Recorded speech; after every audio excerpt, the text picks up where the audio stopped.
quiet, numbskulls. I'm broadcasting. Greetings. You're listening to So There I Was. It's how all great aviation tales begin. This is episode 74. Mattress 1, Harrier 0. That's a great story. They're all great stories. And this is our guest, Pfister, who was a former Harrier pilot, former squadron commander. The last squadron commander of the RAG, VMAT 203. That's a fact. So he's not only outstanding aviator, he's historical in the fact that he is the last skipper of VMAT 203. Yeah. Yep. And that's the squadron where if you just got your wings from flight school, that's where you went to learn to fly the Harrier. Or if you were transitioning from another airplane, that's where you went. We all went through it. All went through it. Everybody that flew it went through that squadron. Absolutely. Fun times. Great stories, including how it is that he came to be on our show. He works at your company and was in there and was one of your students, and he's like, man, I got to tell this guy about this show. He wasn't really my student. He was my customer. Customer. I was administering him his check ride. Funny how that worked out. Small world. And I got to tell this guy about this show. Boy, it sounds familiar. That voice is really familiar. Right? Yeah. The time got away from us, like it always does, because once the stories start, you kind of lose track of time. Right, and all fantastic ones. Yeah, he had a great career. He had a great career full of a bunch of great stories, and I'm sure we'll just like always, when we're finished, he's thinking of 20 more that he probably could have told. Right, and we got back to something we haven't spent much time on in a long time. We had a lot of call signs talked about in this one. So yeah, what was the other title we considered? Let's see, ass, tranny, and what was the third? I didn't write the third one down, but these were all call signs. Oh, his call sign. Duh. Oh, yeah. Pfister. Yeah. Pfister, ass, and tranny. So we were thinking of calling it Pfister, ass, and tranny. It's not what you think. It's not what you think. But boy, get your mind out of the gutter, people. Yeah. And ass, by the way, stands for Air Show Stopper. Yeah. It's an acronym for Air Show Stopper, not your posterior. Yeah. But wow, these are this is a example of the nonstop fun that we had. Huh? Yeah. This is good stuff. We also need to thank this week Chucker. Thank you, sir. Chucker stepped up again this month and contributed a second time a huge amount, a double tanker aircraft commander now. Yeah. The deuce. So very generous of you, sir. You and Sal have both done that now, and we can't tell you how much we appreciate it. This helps us keep bringing the show to people, and it's a thrill to be able to do so, and it's through the generosity of people like you and all our other patron pilots that we're able to continue this. Huge. It's huge. If you like the show and you want to contribute, you can go to sotherawas.us/Patreon. We can't tell you how much we appreciate it. There's different tiers that you can go there and wind up even getting yourself some merch sent to you as a result of being a pilot here. I'll tell you what, let's start it. Let's get out of the way. Let's get out of the way. Let's do it. Hit the button. Here comes at night, Pfister. in the world's smallest cockpit, on the tanker, through the weather. Oh, and to the tanker crew who did that, thanks a lot. We really appreciated that. I'm just kidding. No, I'm not.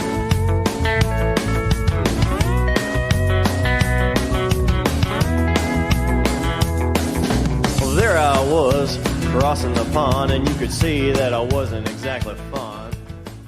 So there I was, over Ramadi, Iraq, underneath the cloud deck at night, flying around with my lights off, about to head to the tanker, when a call came in from C2, that's command and control.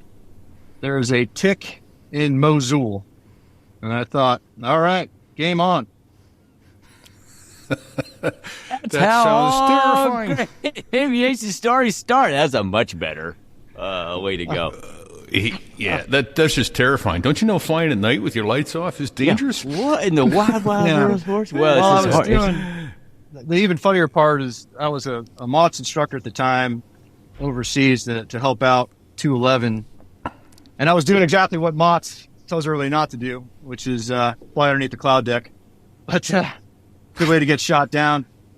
But I figured since it was nighttime, it would be okay. And be just fine. Yeah. Yeah. So yeah. Greetings, everyone. Repeat here, coming to you from Belgium today, and I'm talking with our special guest and my co-host Fig, who ran into our special guest week and a half ago in a very funny way. Fig, where are you today? And then we'll get into that. I'm in Kearney, Missouri, which is just outside Kansas City, and it's kind of pretty much God's country here in Missouri. If you're going to live in Missouri, but yes, our special guest Pfister and I worked together a week and a half or so ago, and lo and behold, here we are. There you go. So, Pfister, you had an interesting perspective on this. Tell us about that. How'd that go? Yeah, first of all, guys, thanks for having me. I'm a big fan of the show. Like I was telling Fig, I don't think I'm really worthy after hearing some of the stories from guys like Captain Williams and Tammy Joe and Vapor. I feel a little bit inadequate, just your average Joe Harrier pilot from the War on Terror. But anyway, I was at recurrent training, which for those that don't know, is kind of like your annual NATOPS check at an airline. And Fig and I are at the same airline. So we're sitting there waiting for the instructor to come in, and Fig walks in. And we start talking about backgrounds, and he finds out I was a Harrier guy. He finds out I was a West Coast guy, so he makes fun of me for not knowing how to do V-stall. And then he tells me he was in the Great American Bulldogs. And I don't put it together that he's the host. And this is how kind of much of a crayon-eating slow marine I am. I'm like, he would probably really like this awesome podcast. So there I was. It's like his era, his guys.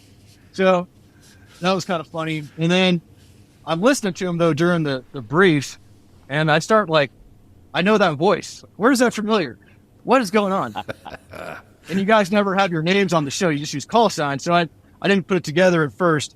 But I won't say your name on the show, but your name makes it immediately obvious that your call sign is Fig.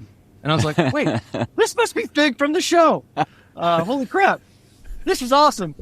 But then I was like, well, I'm not going to say anything because if I ball it up, I don't want to be be on the next episode. So there I was after tanking a simulator. You should have seen this idiot. Yeah. Well, I can say Pfister, he was outstanding on his recurrent line check or recurrent sim check, and I would expect nothing less of a naval aviator, and he watered by. I was crying inside most of the time, and I had a hard time seeing because my eyes were full of tears almost the entire sortie. So yeah, tears of laughter. Very nice. That's cool. Well, let's back up a little bit, and then we'll get you over Iraq again. But how did you get into flying?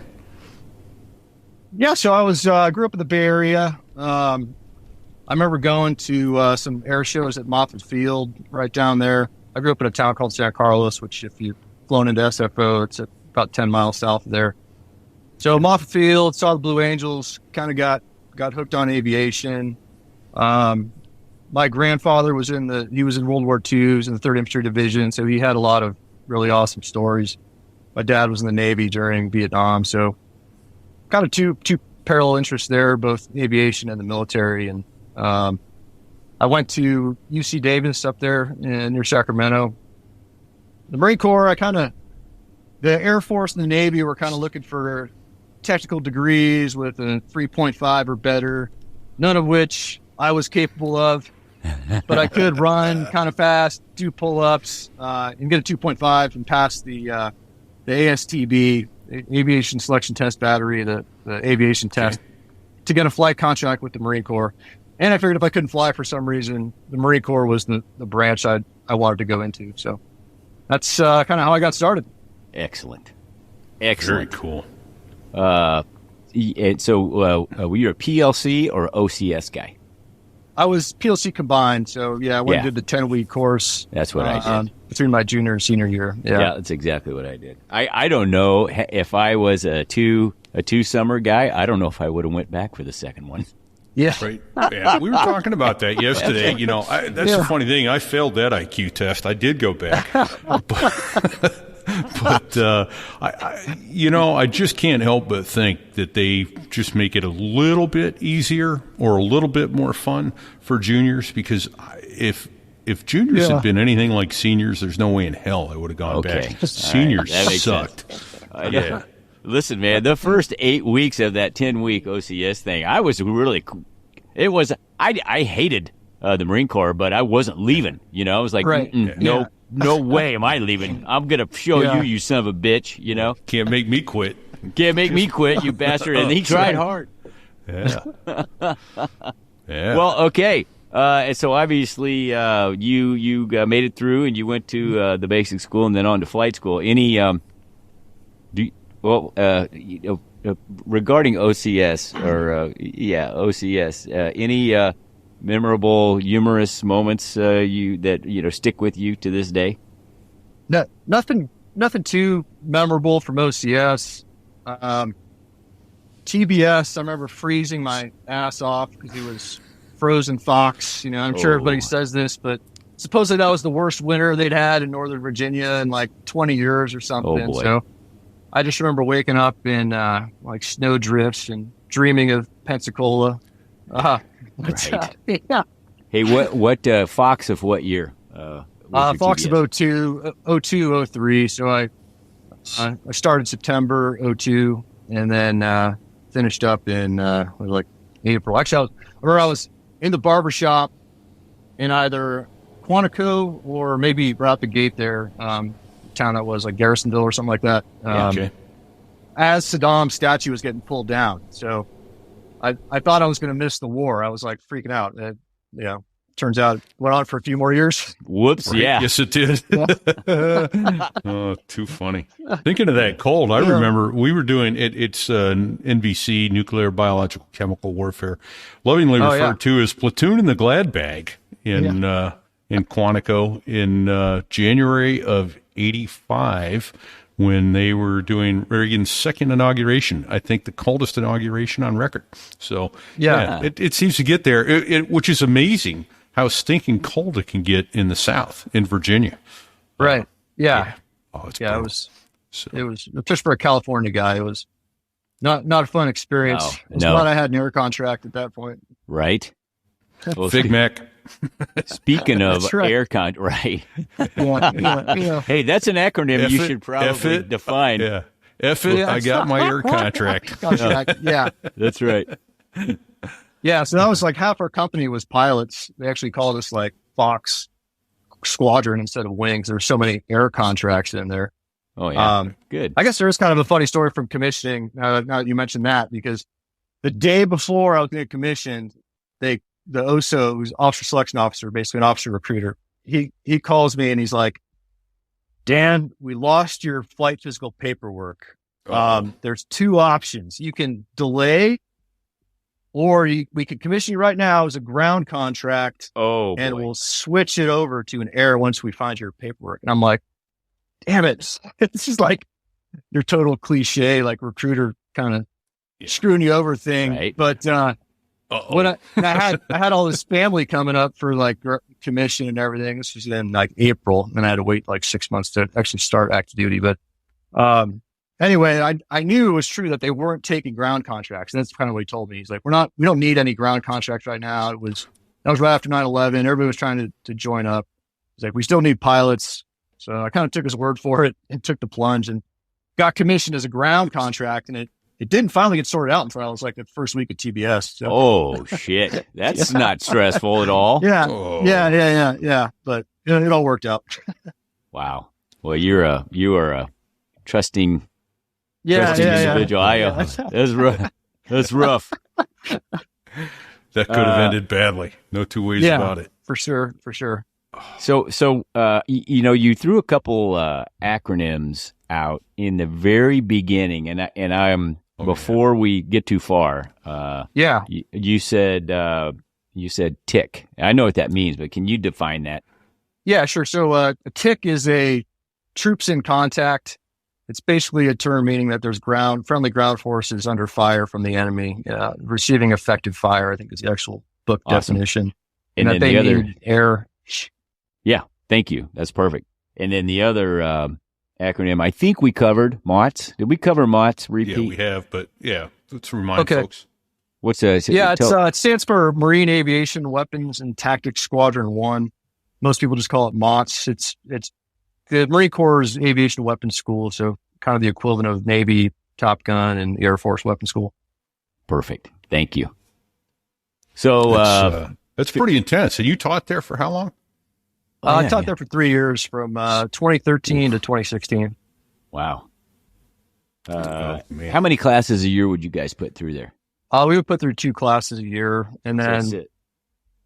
Yeah, the rest of the time we would basically go out and do IP upgrades. So the way training in the squadron would work, you have certain qualifications you would need to do certain sorties. So like air to air, for example, you need an ACTI, an air combat tactics instructor would be required to teach those sorties. And we would go out and make the air combat tactics instructors, the night systems instructors that would train guys how to fly on night vision goggles. And then, so the squadron would kind of build them up, give them some practice reps, and then they would go through a certification with the MOTS instructors. And then they'd be signed off and go back and teach the fleet. And then at WTI, they would send guys through, they would go through the 6-week course, 2 weeks of academics, and then 4 weeks of pretty awesome flying, like some of the best sorties out there, really good training. And then they would come back to the squadron and they would be the training officer for the squadron. Awesome. Okay. It's kind of like teach the teacher. Right. Yeah. Right. Instruct the instructor, and then send them back with all the knowledge. Yeah. So I'm looking at I'm looking at notes here, and you went after TBS, you go to flight school, and I see here you were late for FAM 0 and VT2. So obviously you did primary VT2. How does that work out for you? Yeah. So I was VT2, and it was the same. So the CO at the time of VT6 was actually Vapor, one of your previous guests. Way. So yeah. Nice. So he was the CO of VT6. I was over VT2, and at the time, cell phones were kind of new in 2002. Like they were around, but I had one of those like shitty Nokia that you could play Snake on or whatever. And they made everybody have a landline, and that was like the primary means of contacting people. And they had like an AODO type guy, assistant operations duty officer, who was a student, and he would sit there. And as changes came through the flight, because we had to shift stuff around, they would have to call the other students and tell them like, hey, your, whatever, 1400 flight got changed to a 1200 flight or whatever. In my case, my 1400 FAM 0 was basically like meet your on wing, learn how to do a pre-flight, ask you some questions, see if you studied, and then you get ready to go do your first flight like the next day. Then get a ride in an airplane. Yeah. Yeah. Well, you don't get to FAM 0, you don't get to ride. You just, okay. It was just a pre-flight demonstration and kind of, meet your on wing type thing. Okay. So they changed my FAM 0 from like a 12 or a 1400 to like a 06. Whoops. So, yeah. So I'm like, all right, I'll get up, work out, whatever. So at about 6:30, my on-wing calls me and he's like, Dan, where the F are you? Like, you're like half an hour late. I'm like, it was supposed to be like 12. How can I be late? He's like, no. And so I go and I'd missed it. My message machine has like the blinking light. It's like, oh shit. This is Ensign so-and-so. We've changed your FAM 0 to 0. So he was a great on-wing. He was a cool guy. He understood, kind of gave me a pass on that. And, went pretty well after that, but it was a rough debut. Right. Oh, that's a terrible feeling. At least, it didn't make it into the recording, but a recent guest we had, of course, as soon as we stopped recording, then the great stories come out. Talks about showing up drunk to a simulator. Nice. Not. Yeah. not a way to make friends and influence people there, but Right. So you did VT2 obviously, and then where'd you go through jet training? Yeah, VT2. Then I went up to Meridian, VT9. They were still flying T2s there, but by the time I got there, it was all a T45 syllabus. So they still had some guys in VT2 doing, like intermediate T2s. Then they would go to VT7 and finish in T45s. By the time I got there, they've been pretty well into like several months into just doing a pure T45 syllabus. So I was VT9 the whole way through. Yeah. okay. VT9, VT19, VT9. Right. VT9. Okay, Yeah. awesome. Interesting. Yeah, Right. Yeah.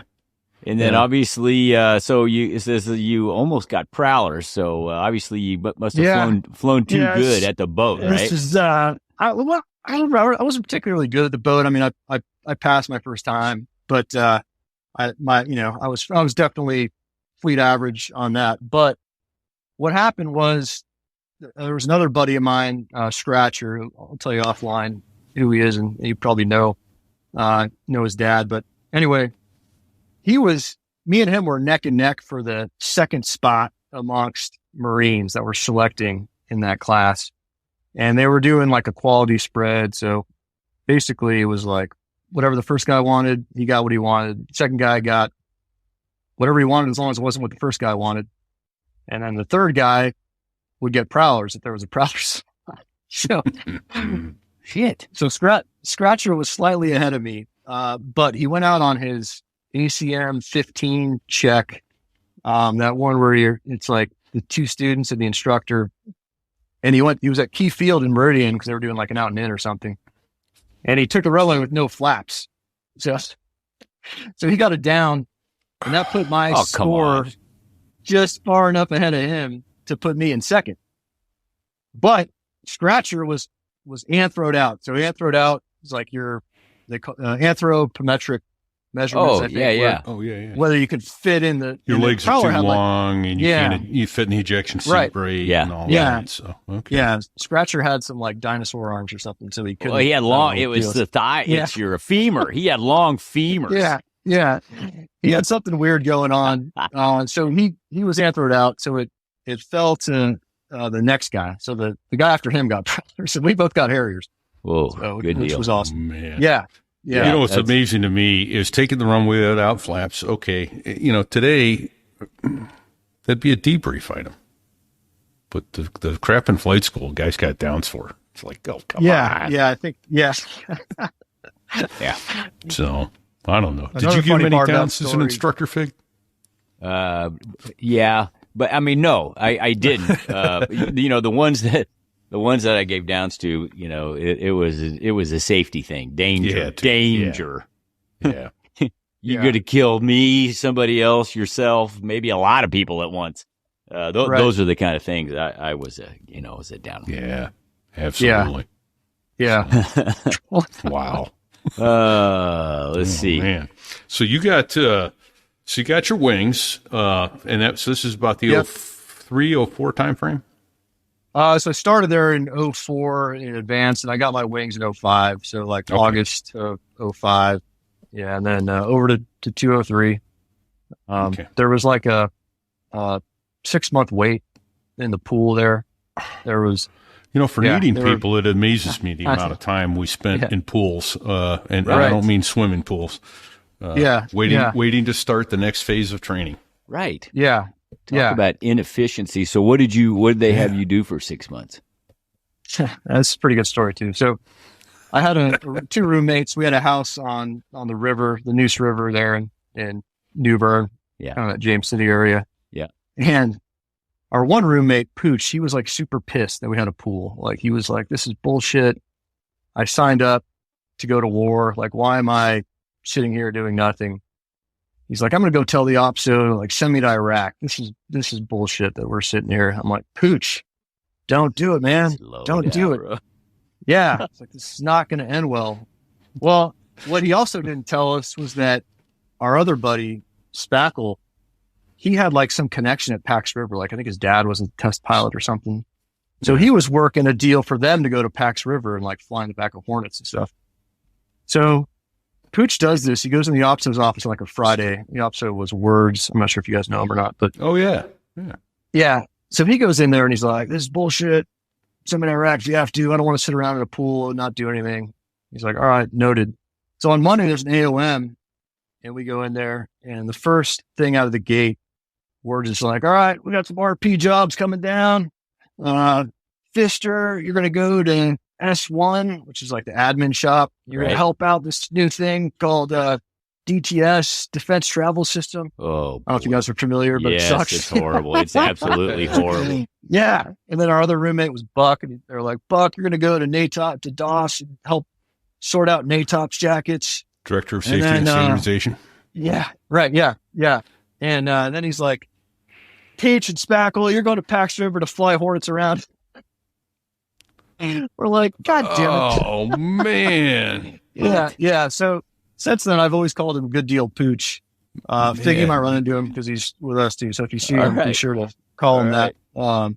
He hates it, but he deserves it. But I can't get too mad at him. He met his wife up there. He's overall a great dude. But he met his wife when he was at Pax River? Yeah. Well, see, he was supposed to go there, right? I know. Yeah, exactly. It was destiny. Wow. Man, I was thinking, man, Words is going to hammer him. He's going to get, you want to do something stupid here. Well, we'll take care of you. But no. We got a good deal for you. Oh, yeah. man. Yeah.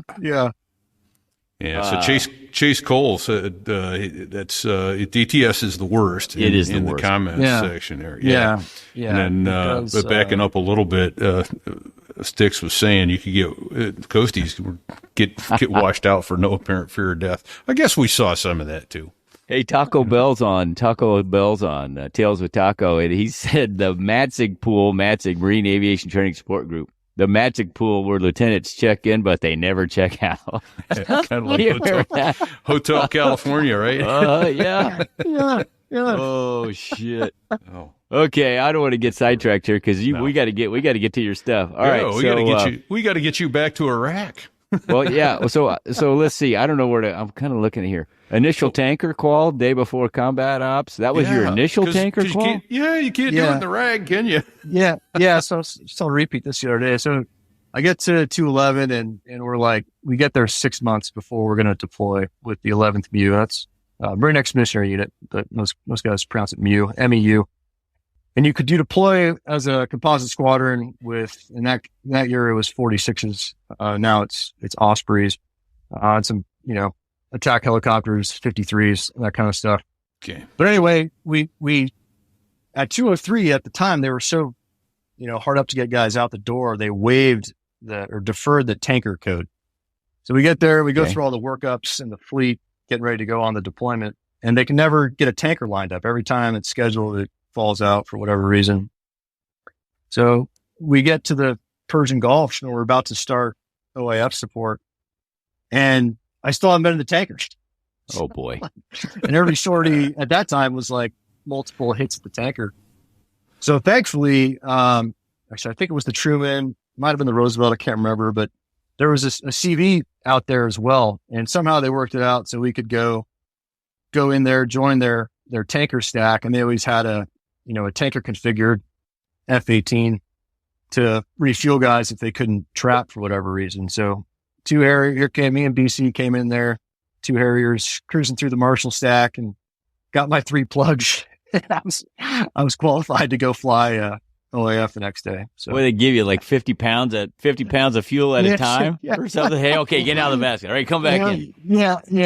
It wasn't much. So well, that's good. That's good. Well, some of the most spectacular aerial demonstrations I've ever seen were in and around that tanker basket. In one of which the most spectacular aerial display of flying I've ever seen in my life was my cohorst behind. I think it was a KC. It was a Marine KC-130, and he did this octaflugeron around the. It was amazing. I gave him the basket back. I didn't take it with me. I was certain I was getting ready to watch the biggest mishap in my life, and somehow he corkscrewed the in thing there. back out from. It Yeah. was tangled. The thing was tangled around the whole. It was like they had him in a death grip, and he flew. I can't even explain it. At one point, I think he was upside down, but he got it out. So the funny thing about this is Styx is like, I need to tell my version of this story because you referenced it several times. Here's the worst part of it. I have zero recollection of that. None. It was a traumatic event, blacked so I'm out. sure my brain it was is going. complete. Yeah, you don't want to remember that, dude. I'm just watching helpless, going, "Oh my God, Yeah. this is not going to end well." Must have been somebody else. Couldn't have been me. Oh yeah, I'm sure it was somebody else. I must be mistaken. It was another repeat. Let's see. Oh man. What So do we yeah, got so here? you get the call the day before. That's great. Yeah. I'm gonna go to combat. Now you're gonna need to do it in combat. So let's give you one look at it let's before do you go. this one look before we go. Yeah. What could So possibly go wrong? Well, okay, so you're Yeah. in Iraq. Now this is your first time though, so you aren't a MOTS instructor yet. But Yeah. I don't know. You Yeah, want this to is talk my about the first one time. you opened with? How you find yourself? Yeah. So that was at the kickoff, or pretty close to kickoff of Inherent Resolve. So you guys remember 2014, the Islamic State kind of overran like the western half of Iraq and the eastern half of Syria. Were kind of, waging their psychotic campaign there. So 211 was already forward deployed, and they weren't planning on doing Inherent Resolve because it hadn't started yet, but it quickly went from just kind of a presence deployment to being a no shit combat deployment. And they went out the door really short on flight leads. So it was pretty much, they had their field grade and their WTI, their weapons and tactics instructor, who'd just gone through the course with us. So their CO came and asked if we could send a couple guys over. So Spam and I went over. Spam stayed for about 3 weeks. I stayed for 6 weeks. I didn't really have anything going on. And, we just kind of flew with their young guys, flew with their, section lead builds, the guys working up on quals and stuff like that. So that's how I found myself over, Ramadi, Iraq in 2014. And I was down there working with, some kind of special forces JTAC, and he was having me track some ISIS vehicles and whatnot. And, the call came through from the Air Force, CRC, I think, but they're basically a combat readiness center, whatever their command and control was called, their equivalent of the Marine Corps, TAOC, or Tactical Air Operations Center. Basically, they kind of control deeper, airstrikes and stuff like that. So they came back with info that there was a tick going on in Mosul, which is about 300 miles away. And my wingman and I had, Slinky. He was a pretty new guy. He was, kind of like me on my first one, where he'd just gotten out the door, but they were land based. So he was qualified, flying at night and everything. And we were working split kill box operations and doing what we called yo-yo tanker ops, where you would go to provide more time on station. You would go to the tanker as a single, come back, or whatever. So we were separated, and he had come off the tanker fairly recently. I was getting down to basically, being on my tanker bingo when the tick came in. So I coordinated to get the tanker right to meet us on the way. I called Slinky over and was like, "Hey, we got to join up. Let's go. There's a tick going on in Mosul." And that's a pretty far transit, but so I'm kind of patting myself on the back, right, for like getting the tanker joined up. I've got everything suitcase. This is going to be great. And I get to the tanker, plug first try, top off. I'm off the tanker and I'm like max blast going up to Mosul, and I'm directing Slinky's join. I'm like, this is shit hot. Like, I got gas in like minimal time. We're going to be up there. It's going to be great. Slinky's joining up on me. Perfect. And Slinky's about 10 miles away. I either had him on radar or just saw him because I had goggles on. And I'm like calling out my position. I'm like, "Hey dude, I'm at your, 2 o'clock, 10 miles, a little low." And he's like, "I'm blind. I don't see you yet." I'm like, what the fuck is wrong with this guy? So I'm thinking in my head, like, new guy, come on, let's go. Right. I don't have time for this. There's a Get tick. aboard, damn it. Yeah. Yeah. And then it dawns on me when he's at about 5 miles that I'm still blacked out totally lights out. Captain Midnight. Under that, yeah, because I was under that cloud deck and the threat wasn't super high over there, but they had some like 30 millimeter man pads, man portable air defense, shoulder fired IR missiles that they, took over the Iraqis. So I wasn't going to be not under a place clouds. You want to get shot down. No, you don't want to be. Yeah. You want to highlight you'd be in a yourself. very Hands of ISIS. Yeah. disturbing video, for sure. Kind of like So- keeping your head on your shoulders. Yeah, exactly. So I remembered I turned my lights on, my IR lights on anyway, and he saw it, joined up, and so we cruised up there. It worked out pretty well. We got the 9 line, which is kind of how a JTAC will pass along a brief for a close air support attack. So he gave us that. I was carrying 2 GBU-38s or possibly 1 GBU-54 guided bomb unit. Those are both essentially a JDAM variant, Joint Direct Attack Munition, basically a GPS IRS guided weapon. 500 pound. 500 pounders. Yeah. And he was carrying 1 GBU-38, the 500 pound variant, and a laser Maverick. So they just wanted the bomb. So we got the 9 line, got all 3 bombs on, and kind of vaporized this ISIS bunker that was giving them some trouble, and came back. But yeah, it almost was less of a good outcome. Yeah. I don't have you in sight. Yeah. Come on, dude. Come on, dude. Yeah. Never mind. Yeah. All right, my fault. My bad. Yeah. Oh, man, that's awesome. I think I've seen this video. It was the video I'm talking about. I got here, AV8B versus Mattress. And is that the nose gear that wouldn't come down? Is that the so on the ship?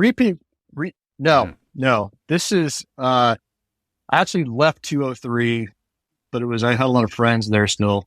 This was like this must have been 2007 ish, and the Maxio at the time was a little bit crazy. Let's be honest about it. I won't say who he is, but anybody that was there would probably vouch for that.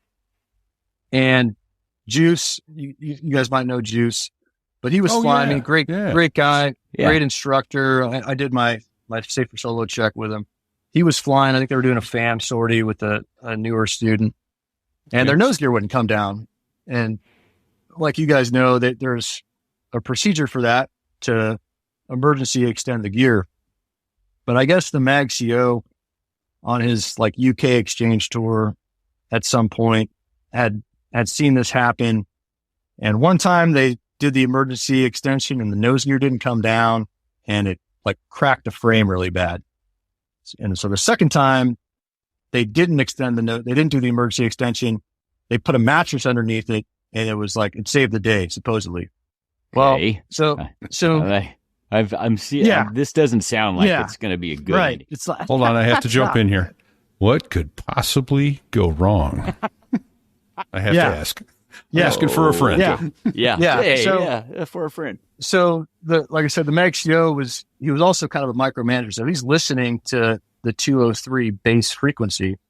So he hears Juice and the ODO kind of troubleshooting and trying to figure it out. And the Mag CO jumps on the radio and orders him not to do the NATOPS procedure. And you hear Juice on the tape. He's like, okay, understand you're directly ordering me not to follow NATOPS. It's like, that's right. Don't blow the gear down, blah, blah, blah, blah, whatever. So it's like, I want you to land on this mattress. So they bring a mattress out to, I think it was the South Pad. So who has a mattress laying around? I don't know. How does that start? Go to the barracks and get a mattress. It's a great question. It's a great question. But they find a mattress and they strap it down with like some of those truck straps or whatever they managed to try and tie it down with. So he comes down, he's going to VL. It's like looking pretty good until he gets to about Vertical 10 landing. feet. Yep. And it's just, he's doing a vertical landing, and it just freaking sucks the whole mattress through I saw that coming. the engine. You've probably seen there's pictures of it all over the internet. If you Google like Harrier mattress and everything, and it, destroys the motor or whatever. They land, they're both okay. Both pilots are okay. And, But that's not even the end of the story though, because eventually they get into the hangar. They get it on jacked up. They tow it into the hangar. They try the emergency extension, and of course it works. 4.0 nose gear comes down, no problem. But then there's a Marine that's like huffing paint, because why not? And he drives a tug into the side of this thing. Oh shit! It damages it even more. So that was the end of Harrier versus Mattress. Well, you know what they say. You can't fix stupid. So was it the huffing the huffing Marine that drove the tug into the he drove the tug. Yeah. So it was like a kick it you already down and kicked him in the junk. Yeah. That poor airplane was. Wow. It's not its day. Yeah. Right. That is amazing. So Lee Shima, Fuzz, Flyby, Iashima. Yeah. So were you at Westpacking at the time? Yeah, we were doing Westpac, and then we'd also support the 31st BU was permanently stationed or deployed out there. So we were at Kadena, getting ready to go on the boat. And you guys ever been to Iashima? It's the little bombing island. No, it's Iashima? It's an FCLP facility. So there's a field carrier landing practice where you go. It's basically a LHD deck marked up with all the spots around the ship, and you go practice your shipboard landings before you go out to the ship. Okay. And you got to get a certain number of passes and be deemed qualified at the field before you go out to the ship. So we're at Kadena doing this, and everybody started doing like shit hot flybys when they finished their passes or whatever. They would go out, come by. There was a bunch of Marines out there would kind of motivate the Marines. There was nothing out there, so it was basically go out to the initial, put the power in the corner, and fly by low and fast. Yeah. So I'm sitting there on ODO back at Kadena, and Kaz calls up. Kaz was out there doing FCLPs with Fuzz, and he's like, "Hey, we need gear downlocks, and we need to roll paddles to the PL pad at Kadena." And I'm like, "Wow, why? What's going on?" He's like, "We had a gear overspeed." I'm like, "Okay, I mean, guys overspeed the gear, like not all the time, but it's pretty common, and it's not really dramatic. It's like kind of not that big of a deal. It's a maintenance inspection. Usually they don't damage anything. Yeah. It's usually not a big deal. But I'm like, how much did he overspeed it by? And they're like, I don't want to say it on the radio. I'm like, holy shit. Oh. So apparently so they come back, they land, they got the downlocks, they put the downlocks in it, everything's fine. Did he never put them up? Did he never pull the gear up? I did. So I know this coming. So Fuzz, Fuzz is like, he won't mind me telling the stories. He's good buddies. We're in the same school, TBS class, API class, primary, advanced, 2 deployments together.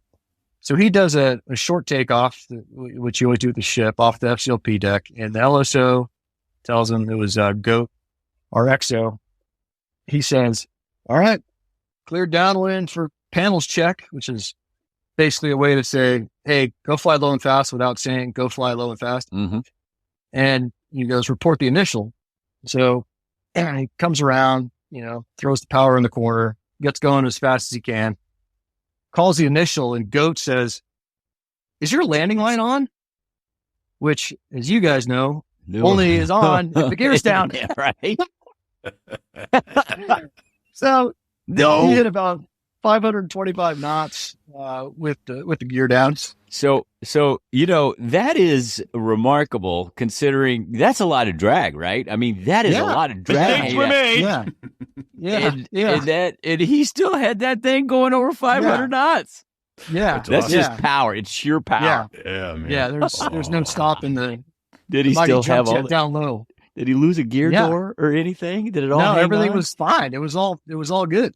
You know what? That's a testament. So that is a testament. It proves that the gear speed was a BS number. Yeah. Right. Yeah. And several years later, I was sitting in aviation safety commander's course, and they brought in this engineer, gave a really great presentation on how they come up with like limits and stuff. And he's like, well, yeah, you can exceed things by a little bit here and there, but that chips away at the margins. I'm like, well, how do you come up with, say, like a 250 knot gear speed for the Harrier? Because I've seen that exceeded by a lot on several occasions. It's like an arbitrary number. It's 250. Yeah, right. Yeah. Yeah. So Iwakuni oil lit bad weather. Oil light? Oil light. Yeah, okay, I got you. Yeah. Oil caution light, which is probably one of two really shitty emergencies in the Harrier. Fire warning light being the other one. I don't know why oil was a caution. It probably should have been a warning light, but it's to land as soon as possible. Yeah, when you have one engine and you have an oil light, that's probably right. Yeah. So this was a good lesson for me. And if nobody else is flying on the entire airfield, you should probably not be flying either. But we were out there and we're trying to make flight hours. It's like 2 days before Christmas. And, it's like pouring rain, 402. Is it nighttime too, or is it? It's nighttime. Oh, for sure. perfect. Yeah. It's like 2100 or something. Because nothing good ever happens in the day, or nothing bad ever happens in the day. Yeah. No. So there's not even any like the normal divert you use over there. You guys were both flown over there, I think, but there's like Nitabaru and Suwiki that we always use. Those were all not legal. So I find some random Japanese airport that was technically legal. If I had to go there, there's probably no way in hell it would have ended well. But so I find a legal divert, and me and Bicker take off. And we're not carrying any bombs or anything, but we've got full drop tanks. We're in radar jets. And we've got lightning pods, so fairly heavy airplane. Right as I break the deck on the stow and start cleaning up, I get the caution from Bitch and Betty. Great. And I think it's like, you get aft bay cautions a lot that are just kind of like a nuisance thing where you reset them and it's no big deal, or you get like a dep resla kickoff or something, reset, no big deal. So that's what I'm kind of thinking it's going to be. And I look down and it's oil. I'm like, ah, shit. Oh boy. Yeah. And that's bad on a good bad scale, that oil light, because you only got one engine. Right. Yeah. And the procedure for that, we would do what's called an auto flap variable nozzle slow landing, where you would set the power at a certain RPM, 80 to 85% band. And that would supposedly was the easiest on the engine. And then you would manipulate the nozzles to kind of manage your energy, right, and come down and land. So I get vectored around. You practice a lot in the simulator and in the airplane, but usually you're like already in the landing pattern. So it's pretty rare to practice it from altitude or from like a GCA approach or something like that, which PAR, ground controlled approach, precision approach radar, basically where the ground controller is talking you down on your instrument approach. So that's what I end up flying. I come around and break out, and land. And I go into what's called power nozzle braking or PNB, where the nozzle's on the Harrier. And that the slow landing part, that's kind of a misnomer, because on an auto flap variable, you're landing at like 150-ish knots. Which is fast. Yeah, which is pretty fast in a Harrier. Yeah. So you can't use the brakes at that speed because they'll totally burn up and catch on fire. So we would use what's called power nozzle braking, which is basically a reverse thrust capability. The nozzles would swivel past, pure vertical and go to about, they go to 98 degrees, which is about 16 degrees forward because the way the datum of the engine's set. So 82 degrees was straight down, essentially. And then 98 was braking stop, we called it. And then you could run the power up to 70%, I think was how high we would go typically. And that would slow you down. So I do that.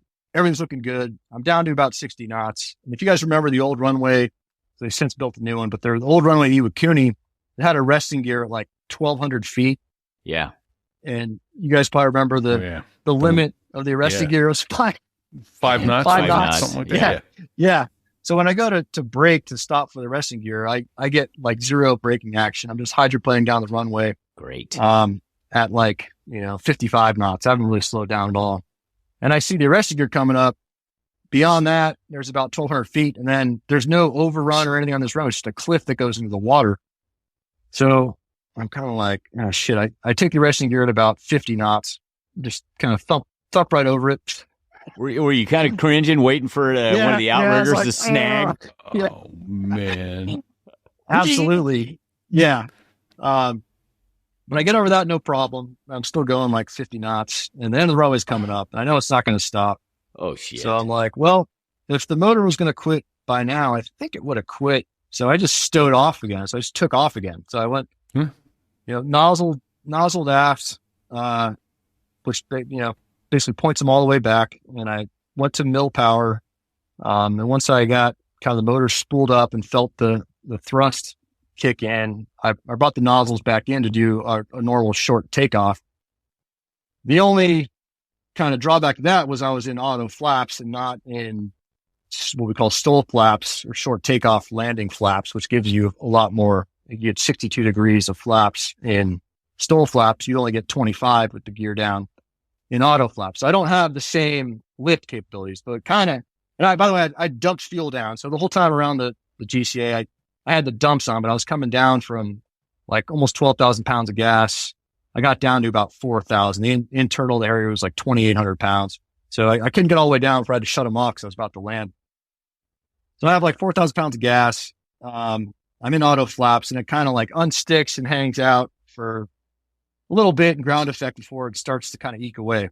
But tower, all they see is me like go off the other runway and then disappear into the clouds. Oh, shit. They couldn't tell. They thought I disappeared off the cliff. So they're like, nightmare. So did you just crash? Holy shit. They crashed fire rescues rolling. Oh, shit. Yeah. Everybody else at the club, like watching this whole spectacle. And, so I come back around and I could kind of like, that was over the bay, which you turn right downwind. Yeah. And so I could kind of, I had night vision goggles on, so I could pick through and kind of see like where the lights of the runway were a little bit through the clouds. And I said, well, that's probably not going to work if I try that idle flap variable nozzle again. So I just did a rolling vertical landing, which is a much slower approach speed, like a 70 knot, rolling vertical land. I stopped, no problem. So yeah, it ended up, yeah. So that was that was a good lesson for me though. Nobody else. There's Holy shit. 3 Hornet squadrons there. Nobody was flying. Yeah. Yeah. Actually, Chase wrote in a comment too. He says, you talking about the firelight. He says he remembers another time when you started up the jet, got a firelight right away, and it wouldn't go out. And he said they came in the avionics shop. Hey, you got to come fix this. He said he crawled up on the jet, and someone had taped the fire wire down with he said ESD tape, electrostatic discharge tape, used to cover open connectors. So they're supposed to use plastic caps, not ESD tape, but yeah. But he got your firelight out. It was a piece of tape. Right. Hey, in your story, Fister, you said something I don't know we've ever covered. So, Bitchin' Betty, you said, hey, Bitchin' Betty was talking. Can you describe? Have we ever talked about that? I don't think we have. Talk about Bitchin' Betty. She's a real person, by the way. Yeah. There's a woman who recorded this. Bitchin' Betty is the audio that you hear when you get some kind of a warning indication. So for warning lights, it would tell you what it was. Yeah, it would say fire. Engine fire. Exactly like that. Yeah. Yeah. And it was a female's voice. Apparently, NASA or somebody decided that if it was a male's voice, men wouldn't really listen, but a female's voice would get their attention, right? So exactly. So all these voices are in a female's voice, kind of computer driven, Yeah. And like you were saying, it was caution, oil. And she was a real person. I get Sticks points out she recently retired. I seem to remember that. Yeah. What? We ought to get her on and see if she could do the whole podcast. Are you serious? Tone. She's a real person? Yes. Yeah. Oh yeah. I do. I remember reading the article when she retired. It was like, Was her name really Betty? I don't think so. Know. I don't think so. Sticks will look it up, I bet. Well, it doesn't have the same effect. If her name was Katie or Laura, Bitchin' Laura, Bitchin' Katie. Well, Bitchin' Katie would have been okay. Laura. I didn't Bitchin' really have Ethel? a fire. No, not Bitchin' Ethel. Bitchin' Linda. Bitchin' Betty just kind of has a roll to it. Rolls off the tongue. Yeah. Okay, good stuff. That's awesome. Well, let's see. I'm looking through the notes here. No, Meridian sim instructors. Yeah. Oh, Meridian yeah. sim instructors. These were probably, So, were you guys Meridian guys? Or, yeah, I was a Meridian when I Okay. went through as a student. And when I went through, and then when I was an Yeah. instructor, I was in Kingsville. So those guys were like savages. I mean, like not all of them, but there was like 3 or 4 guys that were like, holy shit, if you got them on the schedule, it was like dread the entire, day prior or whatever. Some of it turned out to not be true. Some of it turned out to be absolutely true, but the 2 couple stories I had with that, there was one, I'll just call him Mr. Z. Well, I never had him in sims going through getting ready to fly the jet. And I get there I got all the way through basic instruments was the first kind of stage you did in the T45. And on the flight schedule for my BI-10, your first flight in the jet was this guy on the flight. I'm like, he's just how can you do flights? He's a sim instructor. Right. And somebody was like, no, he's a Navy reservist. He also flies with the squad. I'm like, oh shit. Oh, shit. First flight in the T45, son of a bitch. But it turned out this guy is actually like awesome. So he was the one where it was like totally unwarranted. He was a prior Marine A6 driver that went over to the Navy side and was a Navy captain reservist. Wow. And so the first thing he said, he's like, all right, you probably heard about me in the simulator. What have you heard? I was like, kind of heard you're kind of an asshole. He's like, yeah, well, I'm not like that in the airplane. So here's what I want you to do. Go right on the board, have fun. So have fun. Where he's like, that's what we're going to do tonight. Like, it's going to be great. And it was true. And even in the sim, when I had him later, he was actually funny. He was like, he would yell at you, but it was kind of like a good natured, yelling. The guy that was not a good natured yelling, I'll just call him, JD. This guy was like, you would get in there for the brief and it would be nicest man in the world, very calm, brief, ask you a few softball questions and you'd know him and he'd be like, great. Wow, great job. You get in the sim and I had him for a WEPS hump and I'm flying I think we flew 250 knots and I'm like 253 knots in the pattern and the sim goes on freeze and I just hear this pounding on the table. It's like, what the F? What are you effing doing? Because you're 3 knots over? What? Yeah. He's like, what is the pattern airspeed? Like, 250 knots, sir. He's like, then why the fuck are you at 253 knots? You are a lazy aviator. I was like, oh my God. So the whole sim goes like that. And I get out and I'm like, holy shit, like he's going to send me like packing, like straight out of flight school. But no, he was just back to the brief manner. It was like, great job in there. 2 above hop. It's like, what? Wow. Yeah. That's So, awesome. So he's all about the harassment. yeah. Anybody that's been through Meridian, within the last I think he retired and I think he actually passed away, unfortunately, a few years back, but, he was legendary in Meridian. Man. Backing uh, up, Bitchin' Betty was Leslie Shook, and she worked for Boeing for over 20 years recording those voices No, there you go. that you heard in your headset. Yeah. Who knew? That's awesome. Sticks knew. How about that? Way to go, Sticks. Thank you, sir. Yeah. Obi-Wan stabbing away at the basket. Okay. Well, I feel like I got to tell the good Obi-Wan story before I embarrass Obi-Wan. Please do. Obi-Wan. So, yeah. So this was another Inherent Resolve story when I was with 211. Like I said, I was kind of flying with some of their new section leads or their new guys. And Obi-Wan was a new prospective section lead. And we would do, we had what were called FLEASY checks, flight leadership standardization evaluation sorties. So the idea was you got a external, instructor pilot, to come take a look at the section lead or division lead or whatever and sign them off as standardized. So it was usually like a WTI, basically from another squadron. So we're flying, Inherent Resolve sortie as his FLEASY check. And we're up there, we're getting all of these, targets to go look at, and it goes on for these sorties were 8-hour sorties, by the way. Oh my gosh. Yeah. You'd have to tank 5 or 6 times. And it was like doing a trans pack with combat in between. So, oh boy. so this is going on for a while, and we're each carrying I think a GB38 JDAM and a Laser Maverick AGM 65 Echo,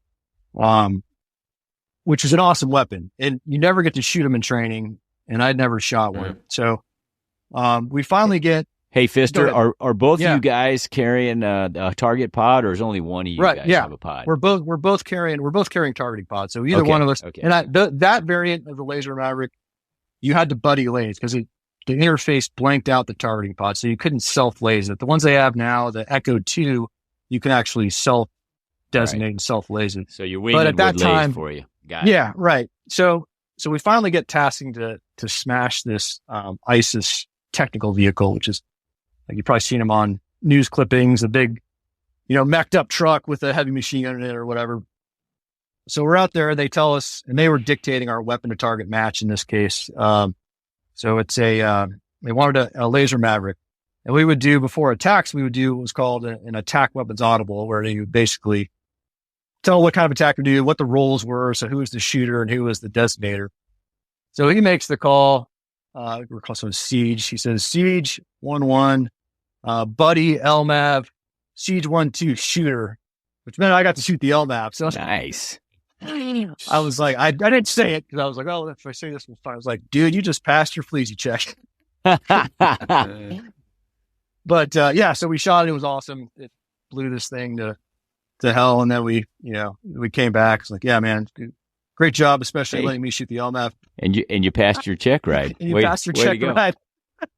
Yeah. So that was the good Obi-Wan story. The funny one is that I was flying. I can't remember if it was prior to that one or after, but we were taken in like eastern Syria, and it was bad conditions, like in and out of the weather. The baskets are moving up like 3 or 4 feet at a time.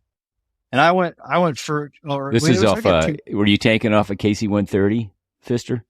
This was a Strat tanker. So it was shit. It was either a KC-135 or it might have been a coalition tanker. But it was, normally those are pretty stable. So you must have been in some weather. It was some pretty shitty weather. Yeah. So I got lucky. Like I had my share of tanker buffoonery, certainly, but I get in on like the first stab. But Obi-Wan is stabbing away, and we miss like almost an entire bull. Him trying to plug. Oh boy. And I'm pulling up like divert numbers for Azrak Jordan, which again, neither one of us had ever been to. So that was going to be great if we had to divert into there. Where you want to go? Yeah. Yeah, because you were worried that he wasn't going to get gas, and you didn't have gas to make it anywhere else. Yeah. Holy shit. So he finally gets in. We finish the sortie, whatever. We get back. We do, we stay on station longer or whatever to make up for what we missed. But 6 months later, I'm doing his weapons training officer certification, and where the first few events are simulators. And in the scenario that we had, you went to the tanker, and he goes up there. Did you guys tank? It was in NATOP. It wasn't a Shaw, but I think it was like recommended that you tank in V-stall master mode because you had more information. You had the ball you could trim out, which was pretty important when you were tanking. You had your flaps on there, so you could tell what your flaps were doing. Well, he goes up there just in nav master mode with none of that information to tank. And so I was just like, hey man, it's recommended that you tank in V-stall master mode. And then so these were linked sims, by the way. So by this point we could link up the sims. So he had a wingman who was another guy from their Iraq deployment.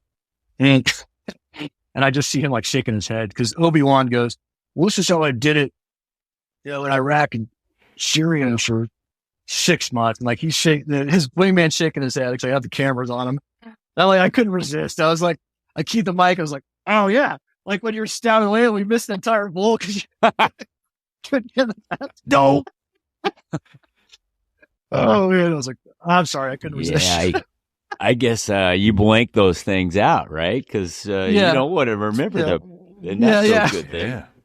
Hey, so something you said, just a few minutes ago, made me start thinking. Yeah. So This is, sometimes we don't want to talk about this sort of thing. That's 8 hours, Sortie. 8 hours strapped in an ejection seat. So physiologically, I mean, hello. So are you pedal packing? Are you just holding it? What the hell, man? Yeah, multiple pedal packs, multiple snacks. I mean, you got a pharmacy with you. They're giving you go pills, which is like a legal amphetamine, to stay alert. And it is hard on the body. I mean, it is tough. And I was there for 6 weeks then. Then I did Hair Resolve again, when I was the dead OIC for the 15th Mu. And we only did it for like 30 days. So the guys that did it for 6 months straight, flying every 4 or 5 days, it's tough. Yeah. It's brutal. Where's your body out? There's got to be a better way. Holy smokes. But hence, the song we use as our theme song. Yeah. Yeah, right? Yeah, exactly. It's all about that, Yeah.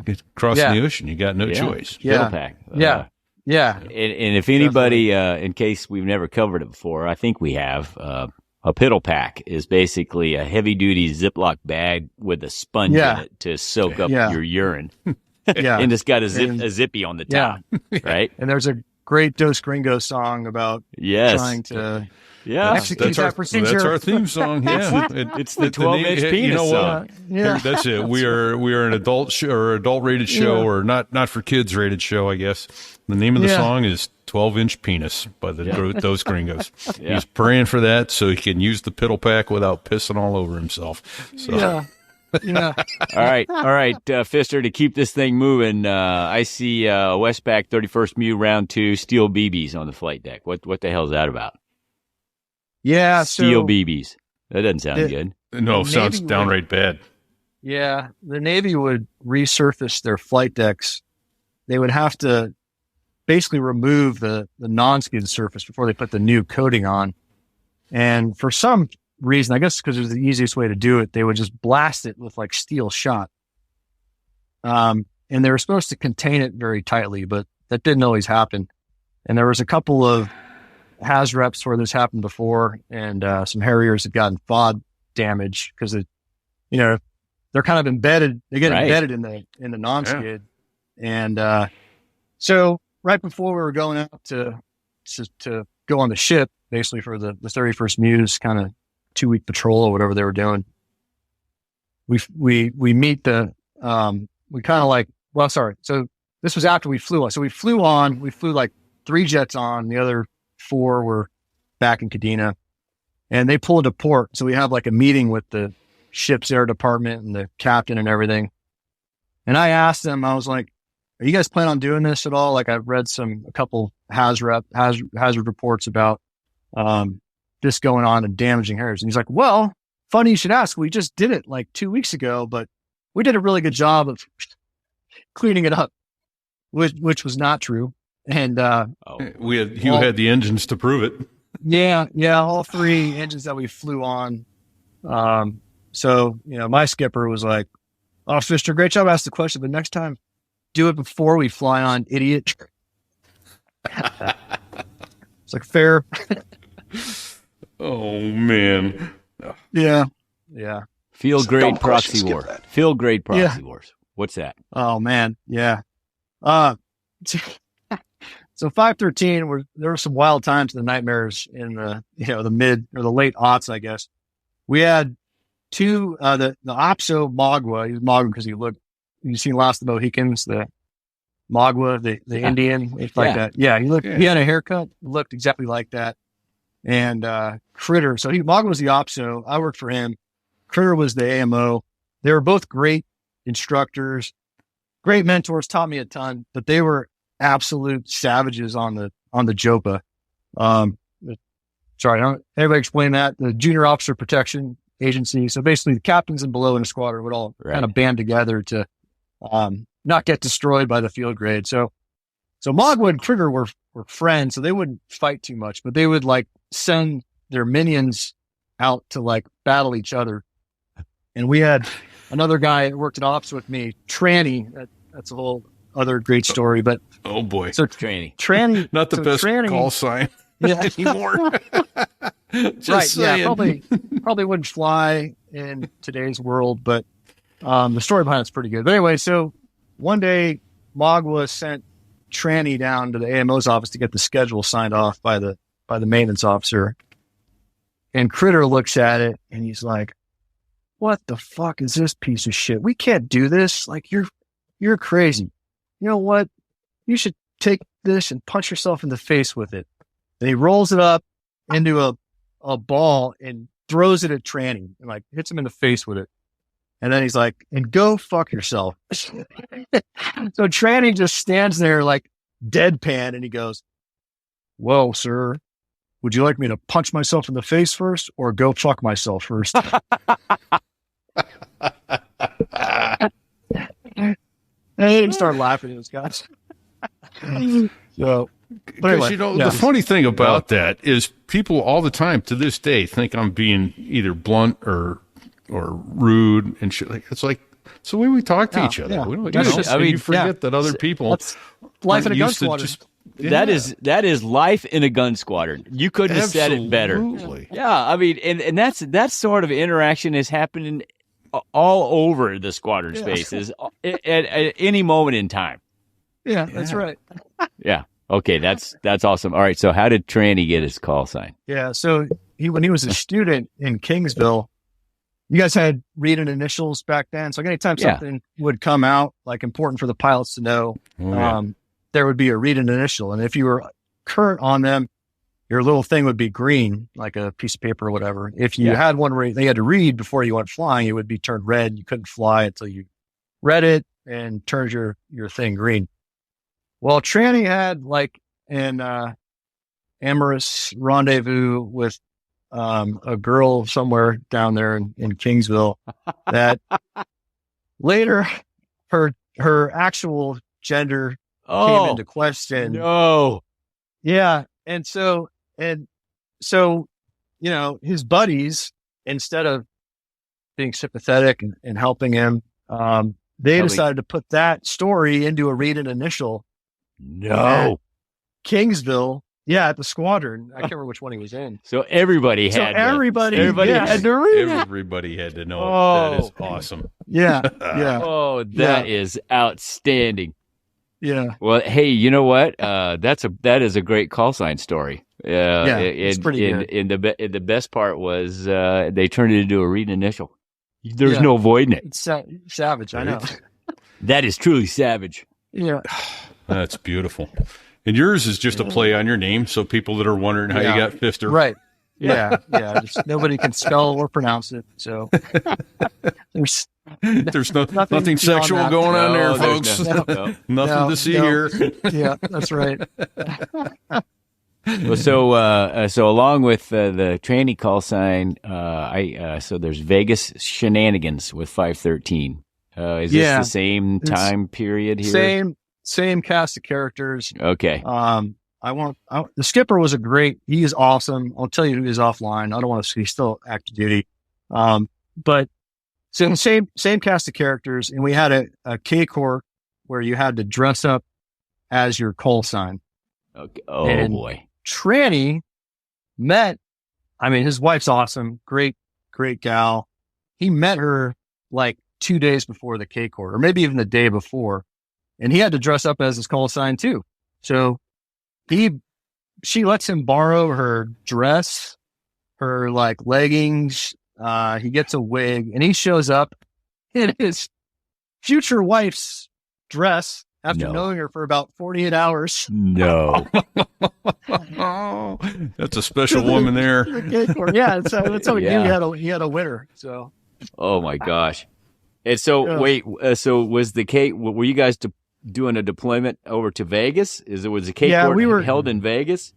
Yeah, we were doing a Det to Creech Air Force Base. Oh, okay, a little bit north of Vegas, where they have a lot of the drones and stuff. Sure. So, yeah. Yeah.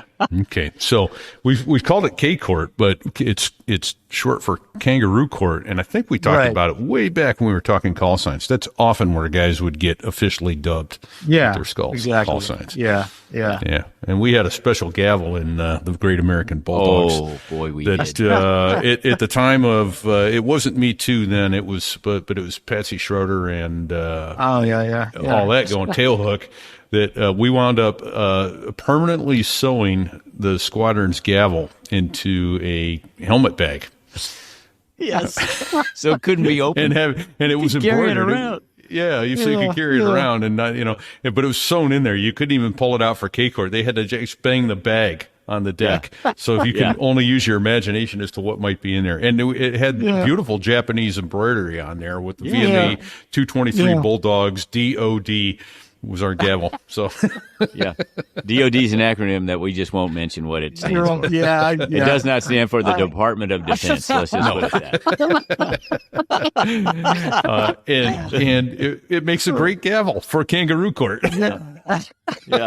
I will say that the last D stood for death. I can read between the lines on that one. Okay. Okay. This is probably not for the. Weak at the weak stomach or whatever. But you have a note here. Ass declared persona non grata in Palau. Oh yeah. I'm assuming it's some kind of food borne issue. Ass is a call sign, not a foodborne issue. Okay. Good. Okay. Ass is a call sign. It stands for air show stopper. So Ass, great dude. I deployed with him twice. He's moved on to, I think they've changed his call sign because he's, more refined now, flying the F-35. But he was flying in the Miramar Air Show. We used to do like the level 3, but then there would also be a MAGTAF demo where they'd have some helicopters come in with some Marines. You'd have a Hornet and a Harrier behind a tanker. And Ass is also a local San Diego kid. So he was going to be like hometown hero, flying in the local air show. Well, they had to go out and hold and get gas with the C-130. He couldn't get in the basket. So he has to declare an emergency for fuel, and he stops the whole air show. And air show stopper. A single Harrier taxis in. That's nuts. So, so on the 15th MEU, several years. This was in 2017. 7th Fleet, they're the Pacific Fleet, I think. 7th Fleet, they wanted us to explore landing at kind of remote island bases, and for some future plan stuff. And we had that set up where we're going to land in Palau and we're going to land in Yap, these kind of really small islands. And of course, so it's kind of set up and it's looking okay. But then, the rest of the MEU wants to really like jazz it up, instead of just it being a simple 2 Harriers land and come out just to try it. They want to do like a raid, like a heliborne raid, like, oh, wow, all kinds of crazy stuff. And the Palauan ambassador was like not having it. So, but Ass was already downrange, like setting this whole thing up. So he got off the ship in Hawaii, like flew to Guam, then flew to Palau. And when the ambassador found out about it, she like flipped her shit. He was confined to his hotel room and then like ejected from the country. What? Yeah. Oh, they were man. pissed. My ass. Yeah. Hey. We got to do it on the way back because they kind of did a little more, the big Navy side did a little more diplomatic work and smoothed it out. And we scaled it back down to just Harriers and some Ospreys. So we got to do it. It was pretty cool. But yeah, that was Ass, persona non grata. Our nice. Chase Cole. Chase points it out. Yeah. Well, did you see what he wrote? Yeah. So he says, Fister, Tranny, and Ass. Quite the lineup for today's show. This, if you took it's almost just a show title, Fister, Tranny, and Ass. It's not what you think. I'm not. You know what? That's not a bad title for this because I mean, and it is. I mean, if nobody knew what we were talking about and you just read transcripts, you're like, what in the hell kind of podcast is this? I'm not sure I can get that up on social media, but it's a great title. Oh, it is. It is. Okay. What's the schizo rule for your ORM worksheet? Man. What's that about? Yeah, I feel bad telling this one because Schizo's a great guy. And actually, it ended up not even being a mishap, so it's not that big of a deal. But Wait, well, the story starts with, well, it ended up not being a mishap, so It's fine. it's all right. so do you guys have ORM, were operational risk management worksheets back then? Well, We didn't worry about risk management. We just tried not to do stupid shit. So there are these things called operational risk management worksheets, and it was supposed to like delineate the risk level to like approval at the appropriate level. So like every little weird thing that would happen, if it was just ops normal, it would be like very low. If there was something weird, like, a weather system in the area, it would go up to low. If you had something weird, like you were kind of on the edge of currency, it would go to like medium. Yeah. Well, so Schizo is like on his way to he's about to PCS to his next job. He's the XO at the time of the nightmares. What's PCS stand for? Permanent change of station. So he's going to move on to his next job. Thank you. He's all like pretty much checked out. He's done his last flight and everything, and he's ready to leave. Well, a C card, which is an FCF profile, pops up, and he's like, "Oh yeah, shit on. I'll take the C card." And I'm sitting in the ready room while he's out, and then I hear the radio. It's like, "Hey, you need to call Crush Fire Rescue. I think I just like balled up this BL and put the strut through the wing." Now, I guess what happened was he came. So C-Car didn't need hovers, but you had to do a vertical landing. So he came in like for a shit hot, decel, burned all his water, because when you were if you were coming in fast and had to slow down, you would bleed the motor quite a bit and you would lose performance. So was this in Yuma? This was in Yuma. Yeah, this was in Yuma, like springtime. So not like dead of summer, but springtime. So it's only 105 degrees. It's only like, it's only right. 105. Yes, right. But he comes in, and I guess from like 30 feet down, pretty much just comes down like a rock. Oh. And so it made it pretty awkward, because that same night we were doing like his hail and bail at the squadron bar, and it's like, all right, let's get to you get the guy a beer. It's like, but wait, have you done your like urine and blood test yet? Right. Which he had. So you had a beer, and then it was like, all right, well, we'll get you your NATOPS and logbooks when the investigation's complete. But the Schizo rule became on the ORM worksheet. If you were within like 10 days of a PCS, you went up to like medium or high or something. Yes. But it ended up like they found, whatever was broken, like a strut, they found like one in the boneyard or something, and like, through some creative accounting and excellent maintenance by guys like Chase, it was it wasn't even a class C or D. So that's great. Hey, real quick, I was a safety officer, and we had a guy who was all of a sudden we had canopies coming open, and several there's class C mishap based on the amount of money that it's going to cost to fix it. And one of the squadron commanders did some creative. No, it's not a mishap. Canopy's a consumable. Didn't expect it to last the life of the aircraft. Like, what? I'll have some of that. Yeah, right. Good luck with that. Yeah. He got away with it. It was like, holy crap. All right. We've all eaten mishaps, and this guy goes, oh, nope, not a mishap. Just a hazard report. Go, oh, brother. I think we've covered this acronym one other time, but since it's fresh, FCF. Yeah, FCF is a functional check flight. Thank you. Also known as a PMCF, post maintenance check flight. So yeah. And you mentioned a C card. You had different cards that had things written on them that you had to accomplish on each of those flights based on A card, C card. Yeah, and A card was like a full profile if it came out of heavy maintenance, and C card was like anything with flight controls. Yeah.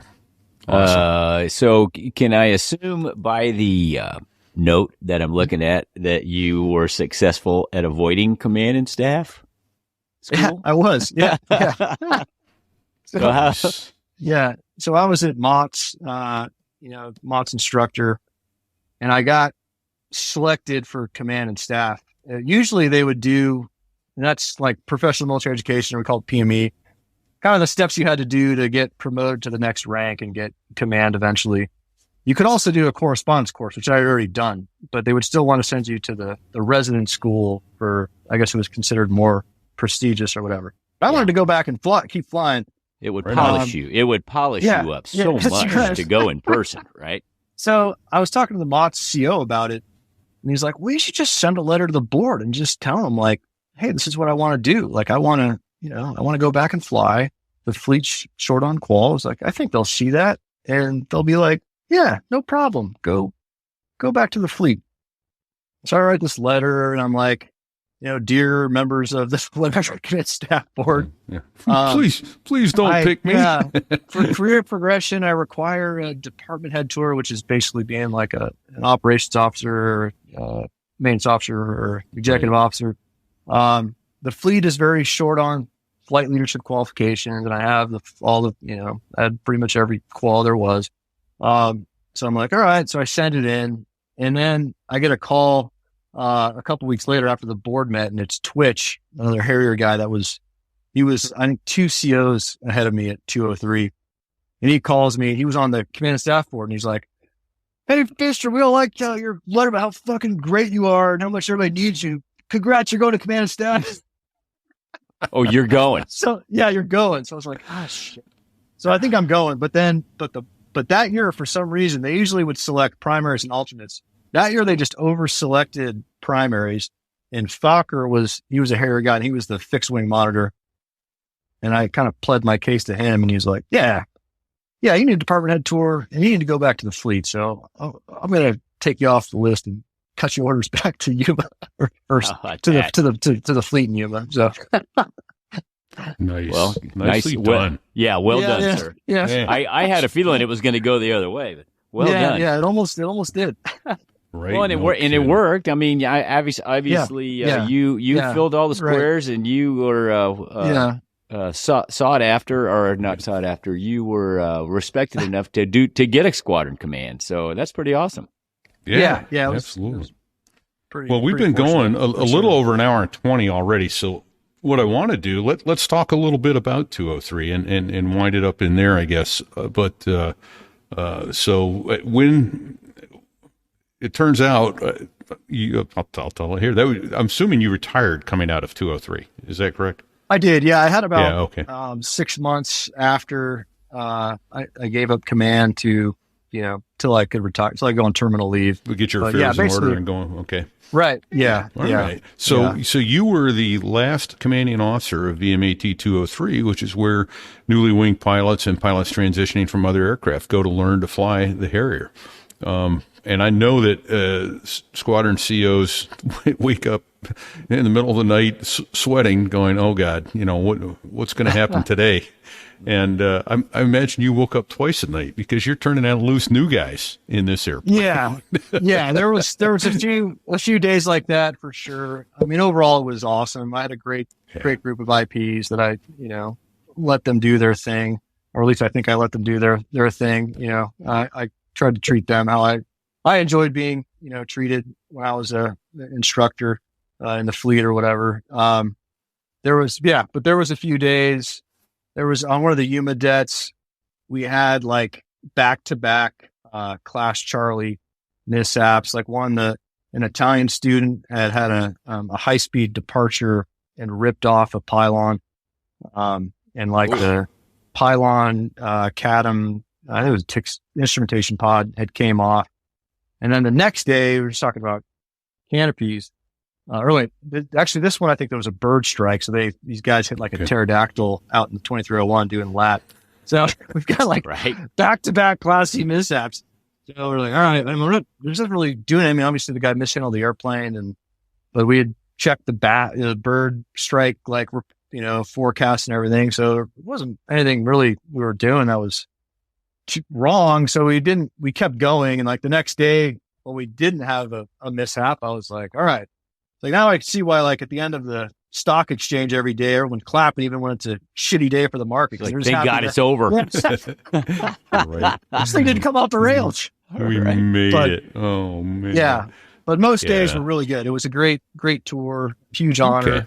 Okay. Awesome. Yeah. Awesome tour overall. Another one I don't know if we've ever covered, but departed the aircraft, meaning he didn't depart the aircraft as in he ejected and left it behind. The aircraft has departed controlled flight. So so the Harrier had some really nasty high-speed flight characteristics too, and it was prone to high-speed adverse yaw departures, which caused a lot of mishaps over the years. But it would rub the engine casing and all kinds of nasty stuff. So. Yeah. Speaking of mishaps, I don't think this. Did you ever have your hand on the ejection handle? No. I was pretty lucky. I never really even. I mean, that Iwakuni one was probably about as close as I think I got to thinking about it. But yeah, I had a pretty good run. I ended up with like a little over 2,600 hours, and never felt like I was in a really, really bad spot. Well done, sir. Well done. Nicely done. Oh, and Chase tells us about your last flight in the water cannon salute. Yeah, that was pretty neat. Yeah. Yeah. So you know, they often say the pilot's last flight has fire trucks shooting water over his aircraft, and it's either a good thing or a bad thing. Yeah, that's right. Yeah, I kind of got two last flights because I actually flew the last 203 flight ever, like of a 203 jet, and then I got to 223 was gracious enough to give me a last flight when I was just kind of bumming around the mag waiting to retire. Okay. So he's telling me that they misaligned the fire trucks and wound up soaking the all the Marines sitting there waiting for the ceremony. Yeah. Marines helping Marines. Yeah. Oh man. Oh, that's hilarious. So, Big, I think I heard you ask the question about the ejection handle. Did you say you ever have your hand on the handle? Yeah. I missed the answer. No, he said no. The oil light in Iwakuni was like the worst. The worst situation. So that's good. That's good. Yeah, that's a good career. Yeah, that is a good career because there are guys out there who have shelled 3 of those bad boys. So yeah. That's. I know. That's right. I know it's hard. Yeah, and by the way, they're 2 inches shorter than they used to be. That's right. Before they I started. don't have much to spare. So, hey, speaking of that, did you? How's your neck and your back from all the flying? They hurt, you know, especially 203 doing a lot of BFM. I flew with 401 for a couple of years too, and they had 5. So, did a lot of BFM.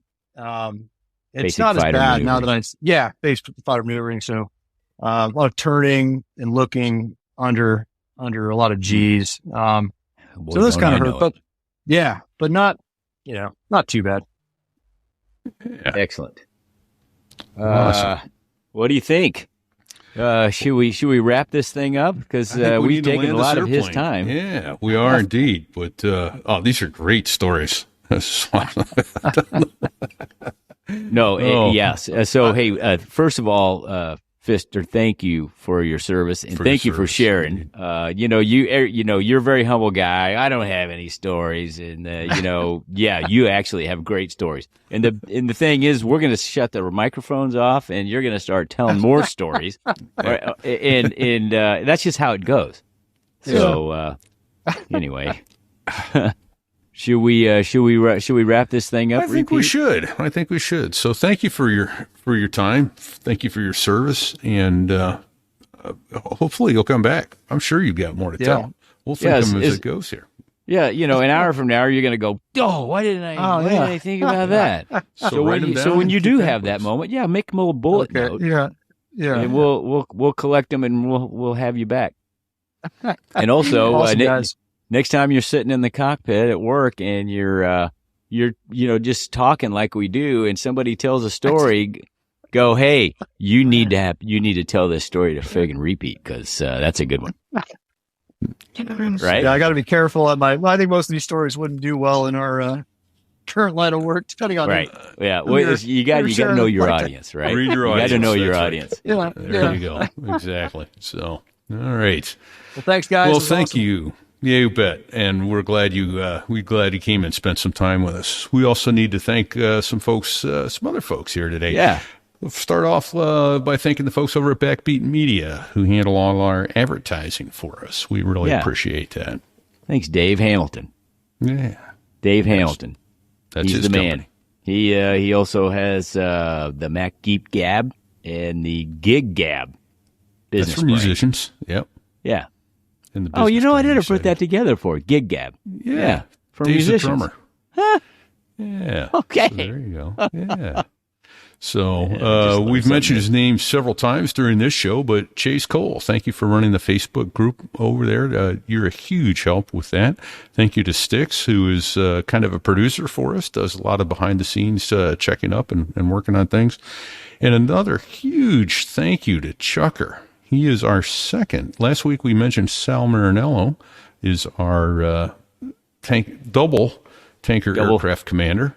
And Chucker stepped up and with a huge donation again. So he is now a double tanker aircraft commander. So thank you so much. God bless you. We appreciate that. And he's put us in touch with a couple more Vietnam era vets that I think we're going to wind up getting on the show. So looking forward to talking to some of these folks. One of them was on the, I just went blank on the carrier, Forrestal, the fire on the Forrestal in Vietnam. So he was there and is on that video. So we're going to be chatting with that gent. I'm looking forward to that. Yeah. And don't forget, we have a merch store. You know, if you want to get that bikini for your girlfriend or your wife or both, it's go to sothereiwas.us/merch.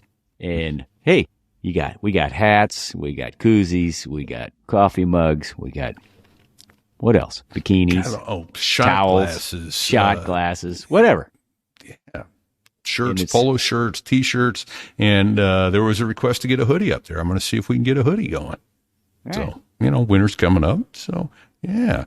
I'm playing around with it. Just I may or may not be able to do it, but I think I've got a way to get a quiz up on our website. So you can go in there and play around with learning seeing how much you've retained from either the glossary or listening to the shows. So there's some good stuff there. I'm probably going to set it up so you have to be logged in to do the quiz. Right now I've got 2 aircraft carrier based operations questions up there, but we'll find a bunch of other questions from the shows that'll be worth putting up there and have some fun with that, Yeah, right.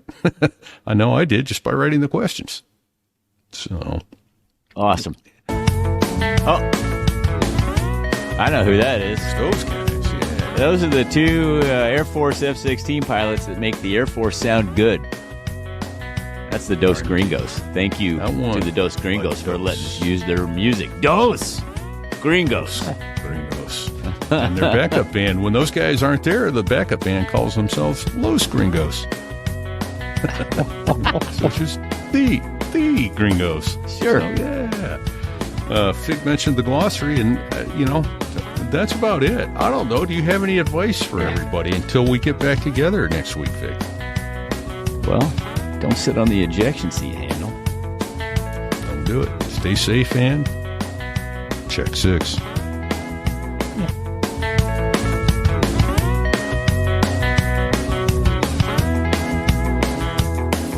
Well, there I was, crossing the pond, and you could see that I wasn't exactly fond of all the shit I was wearing on that day. Now an F-16 is cramped enough, but it's even worse with all that stuff supposed to save your life. But we knew there was no way. 'Cause when you're going down the North Atlantic, man, it's over. What'd he say? He said it's over. Picked the wrong week to quit sniffing glue. Don't.